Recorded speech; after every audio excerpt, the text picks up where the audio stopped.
Hi guys! Samahan nyo kami dito sa Casa de Segunda, built in 1880 dito sa Lipa, Batangas. So may nakita tayong bell sa kanan pagpasok ng gate. So sabi nila yan ang sinuunang doorbell noon. So literal na bell. So kakalembangin nyo lang yan para malaman na may tao sa labas. Malamang. Ang sabi dito 90% ng bahay at mga gamit is original. So wala silang masyadong binago or ni-renovate. Tara, pasukin na natin ang Casa de Segunda. May pagbaw pa yung dalawang yan kasi bukod sa bahay ito ng Katidbak family, isa rin ito sa pinagshootingan ng Pulang Araw na ginawa kunyaring bahay ni Hiroshi. So kung familiar kayo sa Pulang Araw, yan yon. Yung nasa painting sa kaliwa ay yung si Segunda Katidbak. Si Segunda Katidbak ang first love ni Jose Rizal. Sabi nila si puppy love daw siya ni Jose Rizal. But later on, napangasawa naman niya is si Manuel Luz. And si Segunda at si Manuel Luz is nagkaroon ng 9 na anak. Pakarami kasi wala namang family planning noon. And yan sila yung family portrait nila and frames sa likod namin. And then yung mga albums na binubuklat namin dyan is mga generation na ng Katidbak family. And itong bahay nito, ultimo sahig, napaka-detailed. Ayan yung dining area nila, napakalaki ng table kasi malawak silang pamilya, malaki silang pamilya. Then ayan, yun yung sinuunang radyo. Then may nakita dito si ate na sinuon ng plancha, nilalagyan pa ng uling.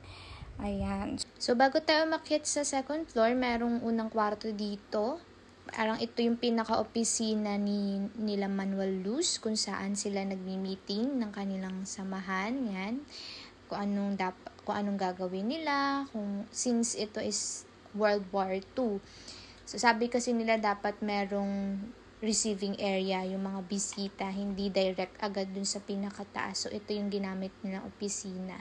Ayan, meron din daw nakitang sinaunang jail si Gaga. Then itong Casa de Segunda is 130 plus years old na. Wow. Then ito yung akit na tayo.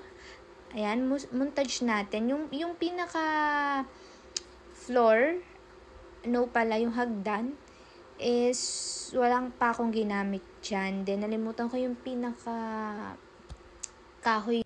Ayan, tas yung ibang gamit dito is mga 100 years old na, katulad ng violin, yung piano dito, and ultimo yung chess table na ginamit ni Manuel Luz and Jose Rizal noon kung saan sila naglaro at natalo. So, Jose Rizal is nandyan din. Hindi lang nahagip ng video. And ultimo daw yung kisame, napaka-detailed. Ang bibigat din ng mga bangko dyan kasi talaga namang solid na kahoy yung ginamit, kaya siguro mabigat. Then yung painting na yan, ayan yung simbahan sa Lipa na kinunan noon nung wala pang bahayan sa labas.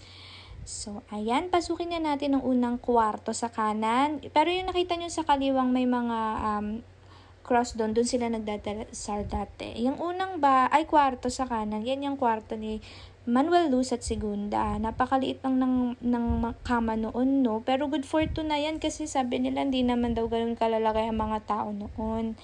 Ayan, yung mga frame ng mga generation. Yung cabinet.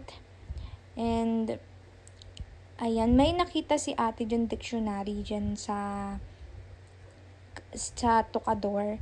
Sabi niya, Japanese dictionary daw yan kasi 'di ba yung World War II sinakop tayo ng mga Hapon. So isa ang Casa de Segunda nga sa hindi nasunog nung binomba yung Lipa, Batangas. So bali 5 yan na bahay na hindi nasunog nung World War II. Kaso nga lang, Casa de Segunda lang yung open to public. So andito na tayo sa kabilang kwarto. Diyan naman daw nagkwarto yung mga anak ng family Katidbak. So ay, ang hawak ni ate yan yung tinatawag na tampipi kung saan nilalagay yung mga gamit noon nung wala pang mga traveling bag. Yan yung sinisingit sa kilikili. Nagpakargas ito, ha.